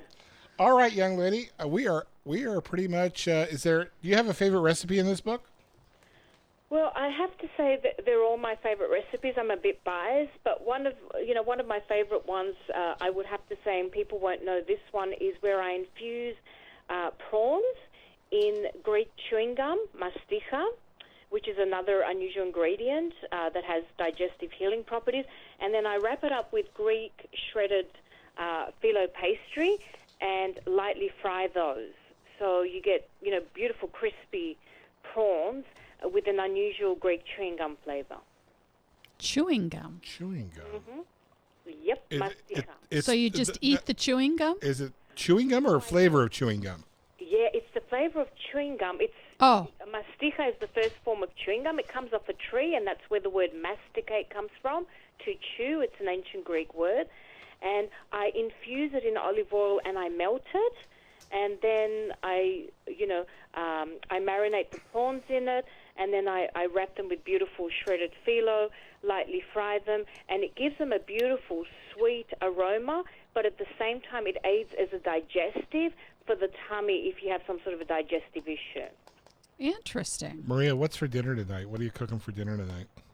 Well, it's interesting. Tonight, I have to be honest with you, I'm not cooking. I'm being taken out to dinner by friends. I'm not. You should be. It's Mother's Day. Yes. That's a shame. We were gonna knock on your door and have dinner with you. You know, you're always welcome. Just give me a call. But anyway, I just hope people enjoy this book, My Greek Family Table. I put my heart and soul into it. When did it come out? It comes out on the 16th. So this Wednesday. Okay. And which I'm very excited. I mean, it's selling at the moment, so people can pre-purchase it. At various outlets, Barnes & Noble, Walmart, Target, you name it. It's going to be everywhere. But my mission is for people to look at Greek cooking a little bit differently in terms of I have some ancient Greek recipes in there, such as Hippocrates' healing carrot soup. So I want people to see Greek cuisine as far more than just moussaka and souvlaki. Okay, well, it will be on our website tomorrow. That's right. All right, young lady. Well, you have a wonderful Mother's Day. And was this your first book? This is my fourth book. Oh. First one in America. Oh, okay. So all the rest are in Italian? Oh. Greek, not Italian. Oh, last customer, last guest. I'm old. So the other three are in Greek? Oh no, they're in English, but I hope to one day have all of these in Greek as well. What are the titles on the other ones? Well, the other one is called Cooking and Eating, Wisdom for Better Health, which is a book on ancient Greek wisdom and, basically how to heal illness from within. And the other one's A Greek Delicious Feast, so that's an ebook with just, more sort of recipes and so on. And my first book was the same title as this one, but it didn't have the same content as this book, and it was released in Australia, New Zealand, and the UK. No, it never made the U.S., huh? No, and that's why I came to the U.S., because it was always my passion and my dream to release a book here, and and thank God that my dreams come true. Well, it's a nice book, so thank you. Congratulations on it, and wish you all the best of luck with it. The name of the book is My Greek Family Table: Fresh Regional Recipes by Maria Bernardis. Do you have a website? Yes, my website is either my name, www.mariabernardis.com, or they can go to www.greekalicious,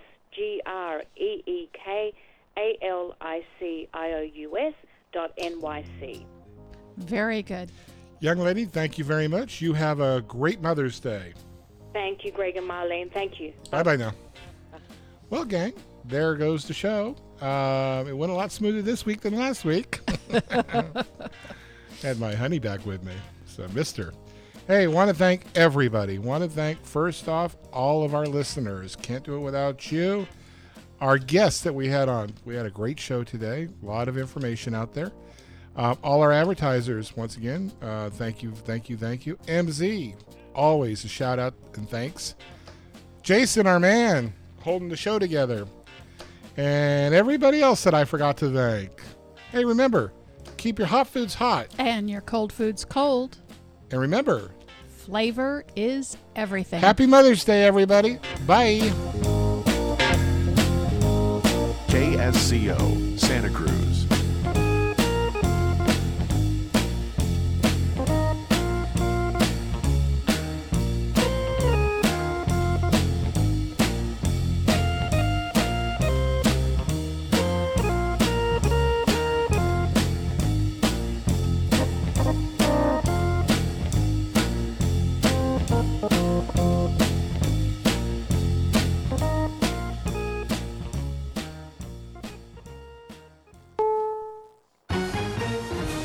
CBS News, I'm Jim Taylor. A persistent malware computer virus hangs over the start of the working week. We are just hours away from Monday morning. CBS's Larry Miller reports from London. The hackers who attacked more than 200,000 victims in at least 150 countries with ransomware are at it again, reports Rob Wainwright, head of the crime agency Europol. The slowdown of the infection rate over Friday night